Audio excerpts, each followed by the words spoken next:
الحمد لله رب العالمين والصلاة والسلام على سيد الأنبياء والمرسلين محمد وآله وأصحابه أجمعين. أما بعد فأعوذ بالله من الشيطان الرجيم. بسم الله الرحمن الرحيم. أرأيت الذي يكذب بالدين فذلك الذي يدع اليتيم ولا يحض على طعام المسكين فويل للمصلين الذين هم عن صلاتهم ساهون الذين هم يراءون ويمنعون الماعون. سورۃ الماعون مکۃ المکرمہ میں یہ سورت نازل ہوئی. اس سورت کے سلسلے میں مسلسل آپ حضرات کے سامنے 2 ہفتے سے کچھ ضروری مضامین عرض کیے گئے اور ان مضامین کا تعلق اپنے پچھلی صورت سے بھی ہے اور اپنی اگلی صورت سے بھی ہے. پچھلی صورت سورہ قریش، جو پچھلی صورت ہے جو گزری ہے وہ سورہ کوثر، جو آگے آنے والی صورت ہے وہ سورۃ القریش ہے.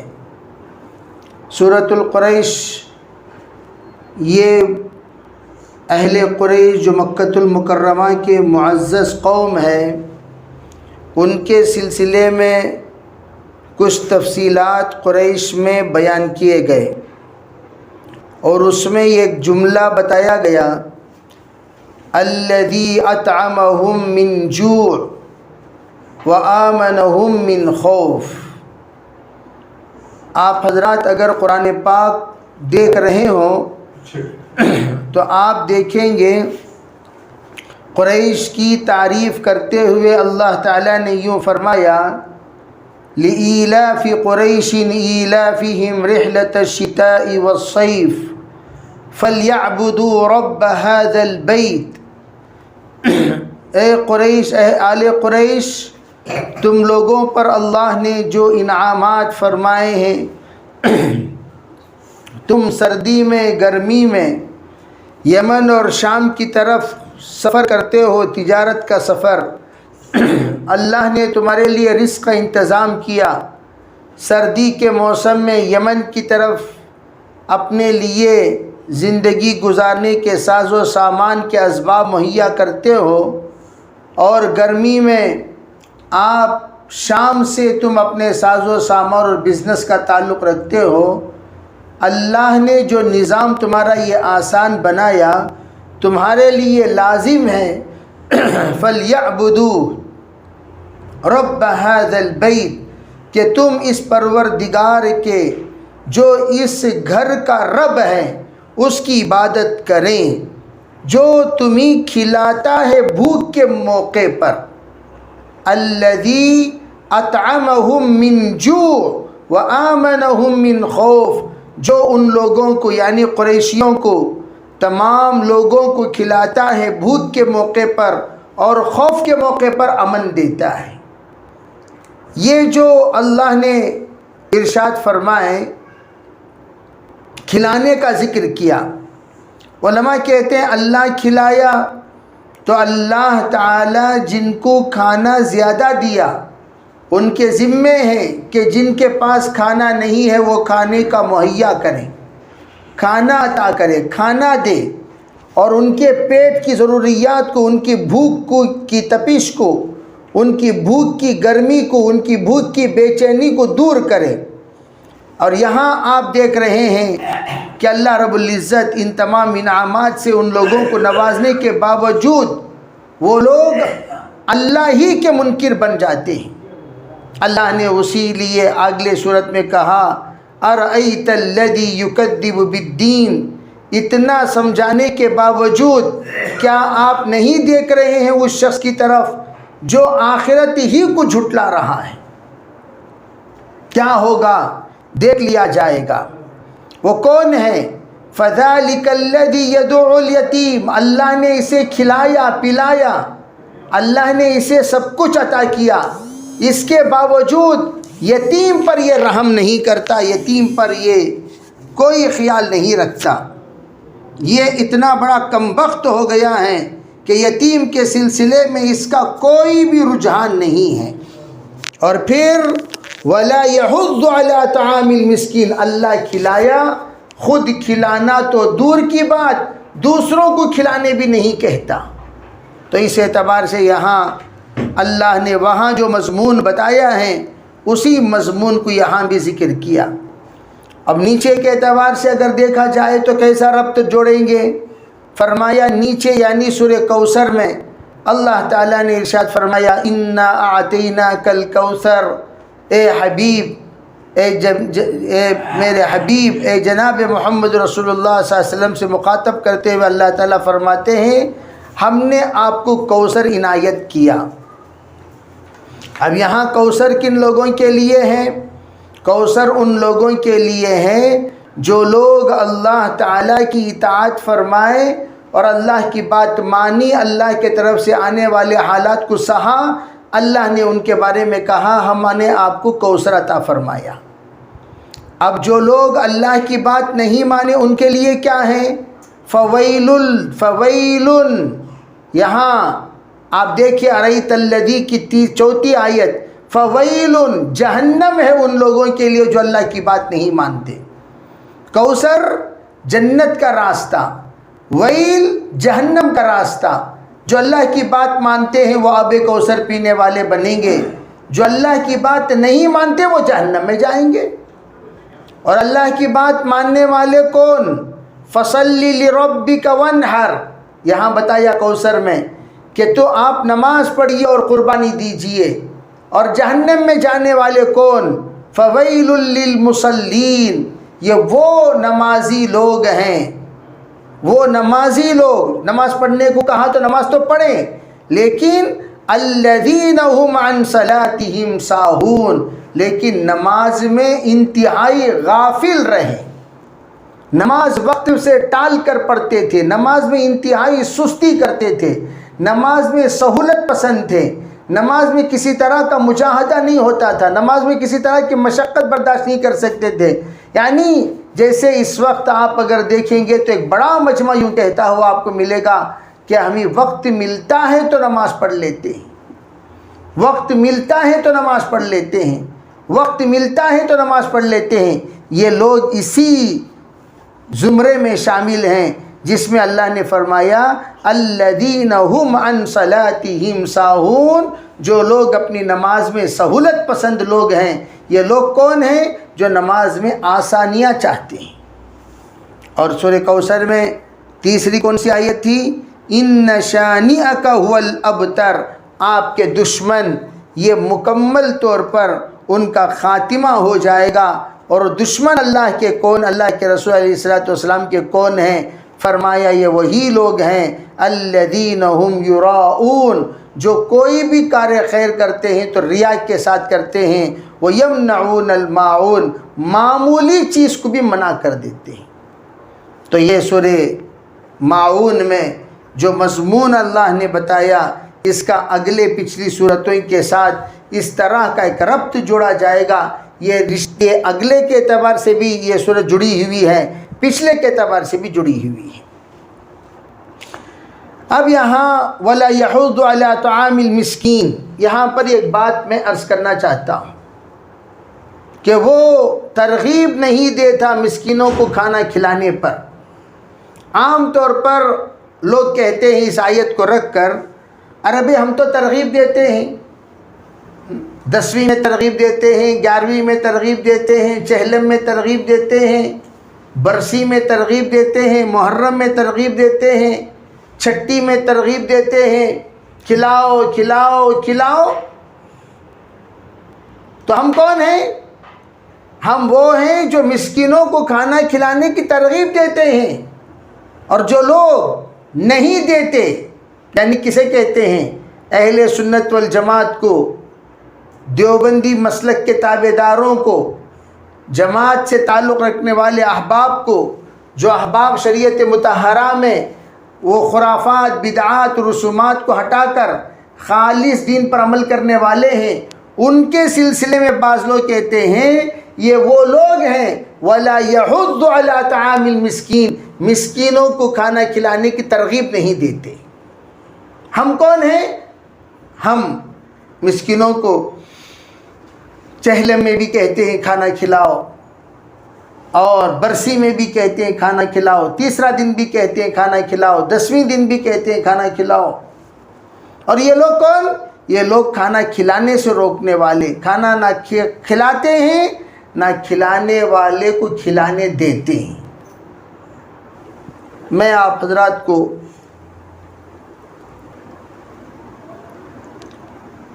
ایک بات سمجھانا چاہوں گا، وہ یہ دیکھیے، ہم لوگ کھانا کھلانے کو منع نہیں کرتے،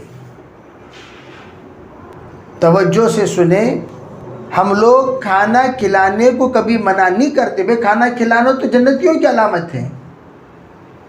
آپ نے فرمایا تطعموا الطعام وتقرؤوا السلام وصلوا الارحام صلوا باللیل والناس نیام تدخلوا الجنت بالسلام۔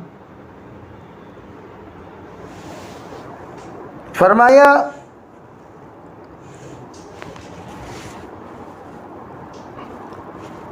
کھانا کھلایا کرو، تطعموا الطعام، اور سلام کہا کرو، تقرؤوا السلام، اور اپنے رشتے ناتے کو جوڑا کرو، صلوا الارحام، صلوا باللیل والناس نیام، جب لوگ سو رہے ہوں تم اس وقت میں رات کو اٹھ کر نماز پڑھا کرو۔ یہ 4 باتیں کہنے کے بعد آپ علیہ السلام نے ارشاد فرمایا تدخل الجنت بالسلام، سلامتی سے جنت میں چلے جاؤ گے۔ اب آپ یہ دیکھیے کہ بھئی یہاں ترغیب تو کھانا کھلانے کو کہا جا رہا ہے، اور ہم لوگ کھانا کھلانے سے روکتے ہیں، کہا نہیں۔ ہم لوگ یہ کہتے ہیں دیکھو بھائی، اگر کسی کا انتقال ہو گیا کہ آپ جب ثواب ان کے لیے پہنچانا چاہتے ہیں، ثواب جاریہ کرنا چاہتے ہیں، آپ یہ چاہتے ہیں کہ ان کے حق میں کھانا کھلائیں، ان کے لیے نیکی کا کام کریں، ان کے حق میں کوئی خیر کا کام کریں، ان کے حق میں کوئی اچھا کام کریں، تو آپ کو کیا کرنا چاہیے؟ سب سے پہلی بات یہ ہے، آپ کو یہ بات دیکھنا چاہیے کہ میں جو کر رہا ہوں کیا یہ سنت طریقہ ہے؟ کیا یہ سنت طریقہ ہے؟ سرکار دو عالم صلی اللہ علیہ وسلم نے کسی کے بارے میں ایسا کیا، آپ نے کھانا کھلایا، کیا مرحوم کے نام سے کبھی کھانا کھلایا؟ سوچو، آپ علیہ السلام نے صدقہ جاریہ ارشاد فرمایا اذا مات الانسان انقطع عنہ عملہ الا 3، جب کسی کا انتقال ہوتا ہے تو تمام تعلقات اس بندے کے ختم ہو جاتے ہیں، لیکن 3 چیزوں کا تعلق باقی رہتا ہے۔ اس میں سے یہ کون سا؟ آپ نے فرمایا سب سے پہلی بات ولد صالح یدعو لہ، نیک صالح لڑکا جو اس کے حق میں دعا کرے، نیک صالح لڑکا جو اس کے حق میں دعا کرے۔ نمبر 2 کون؟ نمبر 2 وہ شخص علم ينتفع به، علم جس کے ذریعے سے فائدہ اٹھایا جائے۔ نمبر 3 صدقۃ جاریۃ، جاری صدقہ۔ اب دیکھیے، میں آپ حضرات کو توجہ دلانا چاہتا ہوں،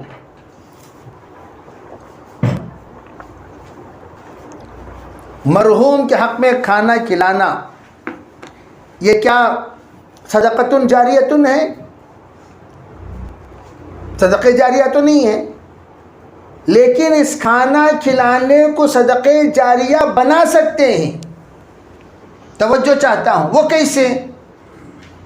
دیکھو، یہ کہ مسکینوں کو کھانا کھلانا ثواب سے خالی نہیں، مسکینوں کو کھانا کھلانا ثواب سے خالی نہیں ہے، ثواب ضرور ملے گا، ضرور ملے گا، ضرور ملے گا، لیکن میت کے لیے آپ جس کو کھانا کھلا رہے ہیں تو 3 باتیں بتائی گئی، ولد صالح یعنی اپنا بیٹا، جو بھی نیک آپ نے بنایا اپنی زندگی میں، جتنا نیک کام کرے گا، جتنی دعائیں کرے گا، اس کا ثواب آپ کو ضرور ملے گا، نمبر 1۔ نمبر 2، علم ينتفع به، آپ نے جو سکھایا جن لوگوں کو، جتنا وہ لوگ آپ سے سیکھے، ان کے انتقال کے بعد ضرور، آپ کے انتقال کے بعد وہ آپ سے سیکھے ہوئے چیزوں پر جتنا عمل کریں گے اس کا ثواب ملے گا۔ تیسری چیز جو صدقۃ جاریۃ، اب ہم یہ کہتے ہیں کھانا کھلانا، اسے صدقہ جاریہ کیسے بنایا جا سکتا ہے؟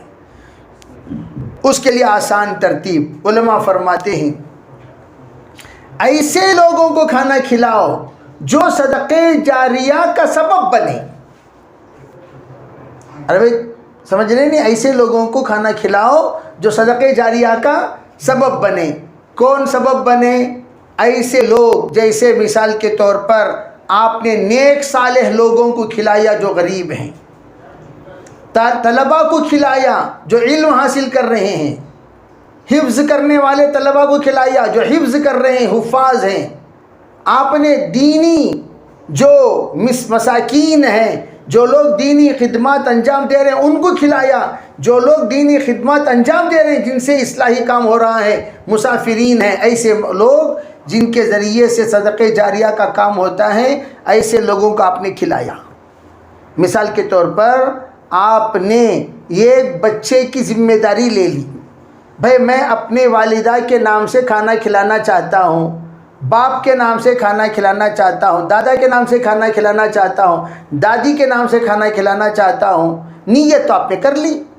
نیت کرنے کے بعد میں آپ کو اس لیے سمجھا رہا ہوں، بعض لوگ اتنی یعنی رقم خرچ کرنے کے باوجود ثواب سے خالی ہو جاتے ہیں۔ 10ویں کر رہے ہیں، بہت اچھی بات۔ 10ویں میں آپ نے کتنے لوگوں کو دعوت دی؟ 50-100، ٹھیک ہے بھائی، 10ویں ہو یا 40ویں ہو، 50 لوگوں کو آپ نے دعوت دی، تو 50 لوگ کون ہیں؟ آپ کے رشتہ دار ہیں۔ میں آپ کو پوچھتا ہوں کہ آپ کے رشتہ دار پورے کے پورے فقیر ہیں، مسکین ہیں، لاچار ہیں؟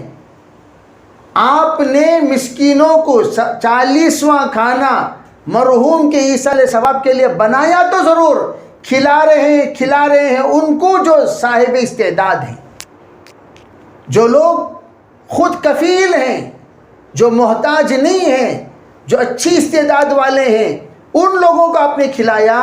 تو قرآن یوں کہتا ہے انما الصدقات للفقراء، صدقات تو فقیروں کو دینا چاہیے۔ اور آپ کے نظروں میں جو فقیر تھے وہ کون؟ آپ کے خاندان والوں کے لوگ، سب کو بلا کر آپ نے کھلا کر ختم کر دیا۔ کیا اس کا ثواب ملا؟ نہیں ملا۔ میں آپ سے پوچھتا ہوں کہ 100 لوگوں کو کھلانے میں آپ کا خرچہ کتنا ہوا؟ ارے بھائی کم از کم 10,000 کا خرچہ ہوا یا 15,000 کا خرچہ ہوا؟ بہت اچھی بات۔ آپ نے کیا کیا؟ آپ نے نیت کی کہ میں یہ 15,000 روپے ایسی جگہ پر لگاؤں گا جہاں پر صدقہ جاریہ بھی ہو اور میرا کھانا کھلانے کی نیت بھی پوری ہو جائے۔ آپ نے کیا کیا؟ ایک طالب علم جو مدرسے میں پڑھ رہا ہے، علم حاصل کر رہا ہے، اس بچے کی فیس طعام کی ذمہ داری لے لی۔ ایک طالب علم کی 3 فیس ہوتی ہیں، ایک رہنے کی فیس، ایک پڑھنے کی فیس، ایک کھانے کی فیس۔ کھانے کی فیس مثال کے طور پر 2,000 روپے ہیں، پڑھنے کی فیس 1,500 روپے ہیں، رہنے کی فیس 1,500 روپے ہیں، یہ سب ملا کر 5,000 روپے ایک بچے کی فیس بنتی ہے۔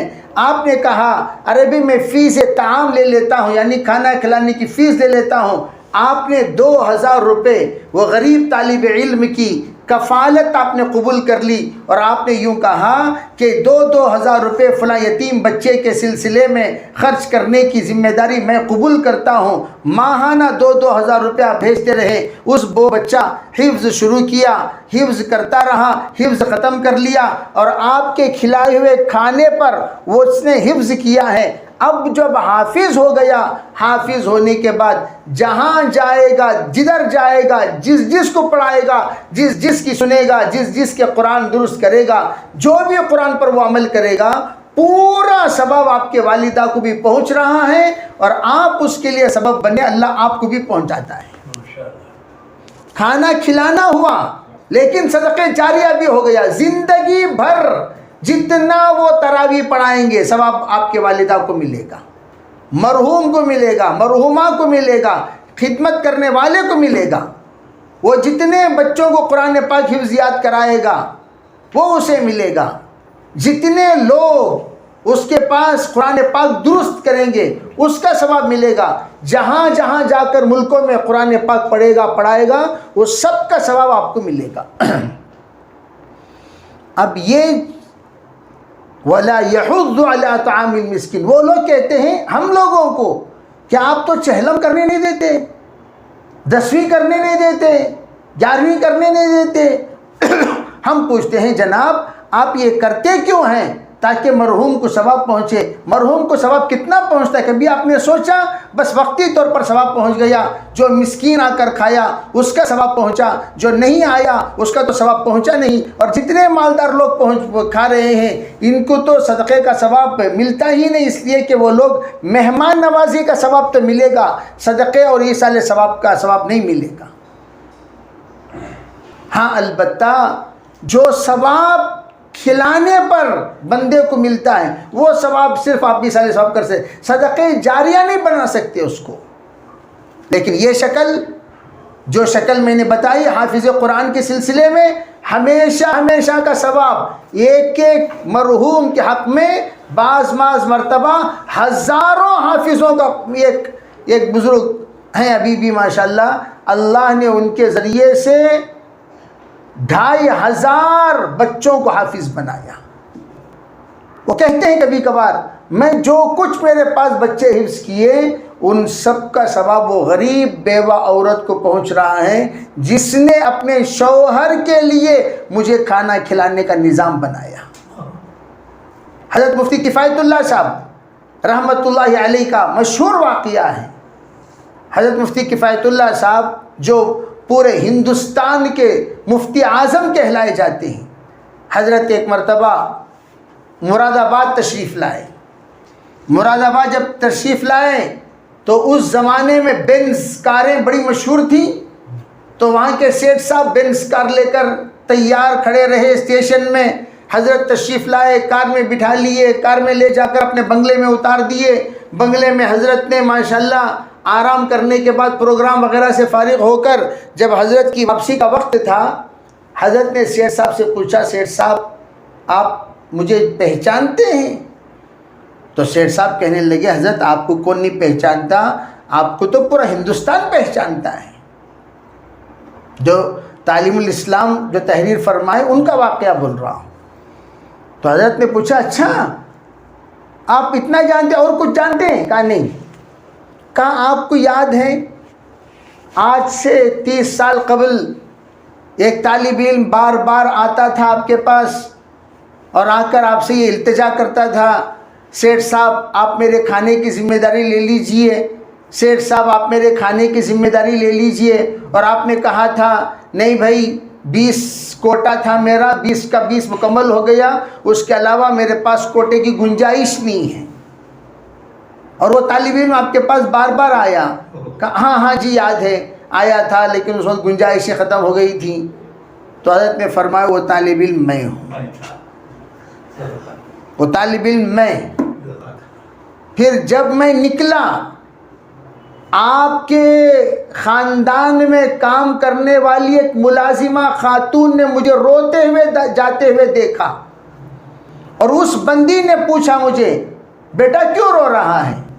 کہا امی جان بات یہ ہے خالہ جان کہ میرا کھانے کا نظم نہیں ہوا. اس وقت مدارس میں کھانے کا نظم نہیں ہوتا تھا، میرا کھانے کا نظم نہیں ہوا.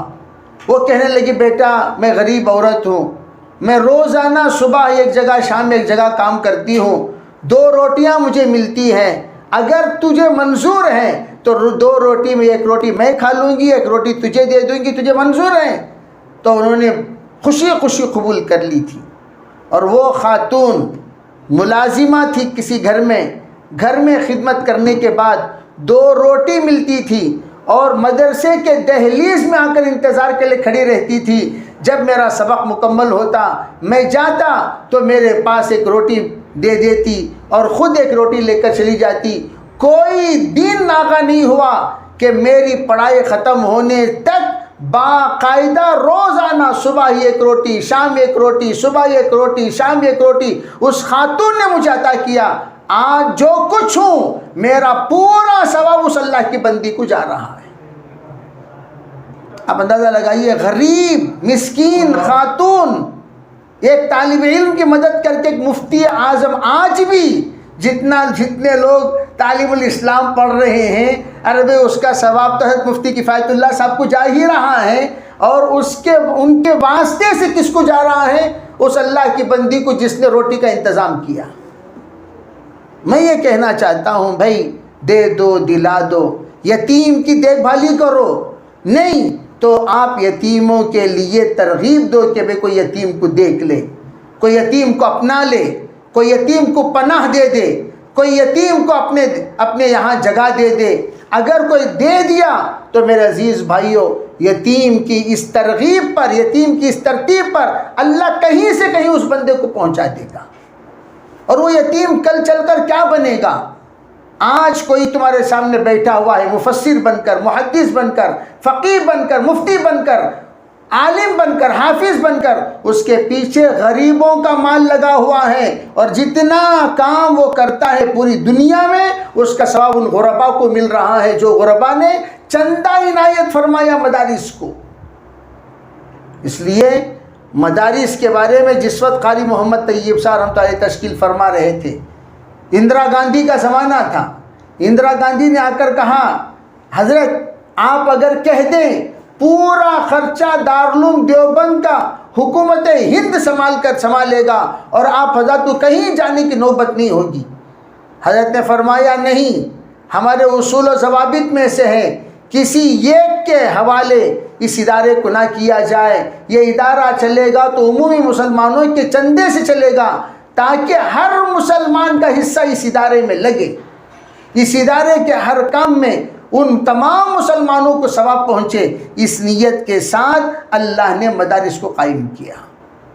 تو میں آپ حضرات سے بھی گزارش کرتا ہوں کہ یہ جو وَلَا يَحُضُّ عَلَىٰ طَعَامِ الْمِسْكِينِ، یہ کوئی معمولی آیت نہیں ہے۔ عام طور پر لوگ کہتے ہیں ارے بھئی یہ آیت میں جو بات کہی گئی ہے کہ یہ لوگ جماعت والے اس پر عمل نہیں کرتے، فلاں والے اس پر عمل نہیں کرتے، ان سے کہہ دینا ارے بھائیو عمل ضرور کرتے ہیں لیکن یہ سوچ کر کرتے ہیں کہاں کرنے پر کیا ملتا ہے، کہاں کرنے پر کیا نہیں ملتا، اس بات کو مد نظر رکھ کر کرتے ہیں۔ تم بھی کرتے ہو لیکن آج تمہارا اس ثواب میں کوئی حصہ نہیں ہے، لیکن ہم بھی کرتے ہیں زندگی بھر اس میں، اور عقل مند انسان اسی کو کہتے ہیں جو once investment lifelong profit کی طرف توجہ دے۔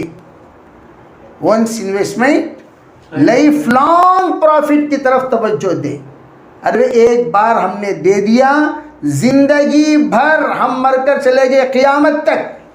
لائف لانگ کا تو کون سی، یہاں کی زندگی اور قیامت کی زندگی، قیامت تک کی زندگی، اللہ اتنا ثواب اتنا ثواب اتنا ثواب عنایت فرمائے گا جس کی کوئی حد نہیں۔ اس لیے عام طور پر حضرت نے ایک ترتیب بنائی تھی، وہ کیا، مرد حضرات تو پیسہ دیتے ہیں، عورتوں کے پاس دینے کے لیے پیسہ نہیں ہوتا۔ عورتوں سے کہا ارے تم اپنے اپنے گھروں میں ایک تھیلی رکھ لیا کرو، ایک تھیلی رکھ لیا کرو، یہ للہ تھیلی اس کا نام رکھ دو۔ جب تم چاول بناتی ہو ایک مٹھی چاول ڈال دینا اللہ کے نام پر، روٹی بناتی ہو ایک مٹھی آٹا ڈال دینا اللہ کے نام پر، دال بناتی ہو ایک مٹھی ڈال دینا اللہ کے نام پر، میٹھا بناتی ہو ایک مٹھی شکر ڈال دینا اللہ کے نام پر، اور وہ بیگ جتنا بھی بھرا ہو پورا مہینہ وہ اٹھا کر حوالے کر دو، بھئی یہ مدرسے کو پہنچا دینا۔ مدارس کو جب تمہارا مال پہنچے گا، جو بچے تمہارے کھائیں گے، تو جتنا بھی تم نے کیا صدقے جاریہ میں اتنا تمہارا حصہ ہو گیا۔ اسی لیے مٹھی فنڈ مستقل ایک تحریک چلی، مٹھی فنڈ کی تحریک۔ تو میں بھی اپنے مدارس والوں سے ہمیشہ کہتا ہوں، ہمارے بزرگوں کے شروع کردہ یہ مٹھی فنڈ کا سلسلہ اگر ہم بھی شروع کریں، ہر غریب حصے دار بن سکتا ہے۔ ہر غریب حصے دار بن سکتا ہے۔ الغرض بہرحال اللہ تعالی ہمیں سمجھنے کی توفیق عطا فرمائے۔ وَلَا يَحُضُّ عَلَىٰ طَعَامِ الْمِسْكِينِ فَوَيْلٌ لِّلْمُصَلِّينَ۔